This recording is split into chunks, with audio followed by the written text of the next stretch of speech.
আসসালামু আলাইকুম রহমতুল্লাহি ওবারাকাতু। যেখান থেকে ভিডিওটা দেখছেন সকলকে আন্তরিক শুভেচ্ছা জানিয়ে শুরু করছি। আজকে যৌনরোগ নিয়ে কিছু কথা বলবো। যাদের যৌনরোগ আছে তারা মনে হয় যেমন পৃথিবীতে সবচেয়ে হতভাগ্য। অনেকগুলো রোগ নিয়ে যৌনরোগ গঠিত, তবে যৌনরোগ বলতে আমাদের দেশে যেটা বুঝে সহবাস করতে পারে না, সহবাসের সময় কম, বীর্যটা পাতলা, কারো লিঙ্গ দুর্বল, কারো লিঙ্গ বাঁকা, কারো লিঙ্গ চিকন, এগুলোরই যৌনরোগ আমাদের দেশে বেশিরভাগ লোকেরা বোঝে। তো বন্ধু, যাদের লিঙ্গ সহজ উত্তেজনা হয় না এবং নাড়াচাড়া করলেও উত্তেজনা হয় না, বা স্ত্রীর লিঙ্গের ভিতরে ঢুকানোর পর নিস্তেজ অবস্থা বাইর হয়ে যায়, তাদের জন্য এই ভিডিওটা খুব উপকারী। আজকে যে গাছটাই আপনাদেরকে দেখাচ্ছি এটা গোল্ডেন বেরি। এটা খুব মহামূল্যবান গাছ।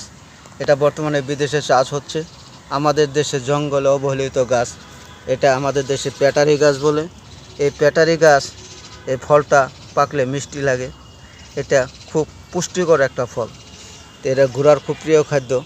ঘোড়া যখন এই গাছটা তুলে, একার মাটির গোড়ার থেকে কামড় দিয়ে তুলে, পুরা গাছটায় ঘোড়া এটা খায়। এটা ঘোড়ার খুব পছন্দ।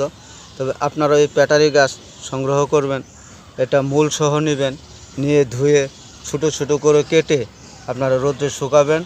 এরপরে হামানদিস্তা বা আপনারা যেভাবে পারেন চূর্ণ করে নেবেন। এই চূর্ণের সমমান চিনি মিশ্রিত করবেন। চিনি মিশ্রিত করে সকাল সন্ধ্যা 1 চা চামচ করে সেবন করবেন।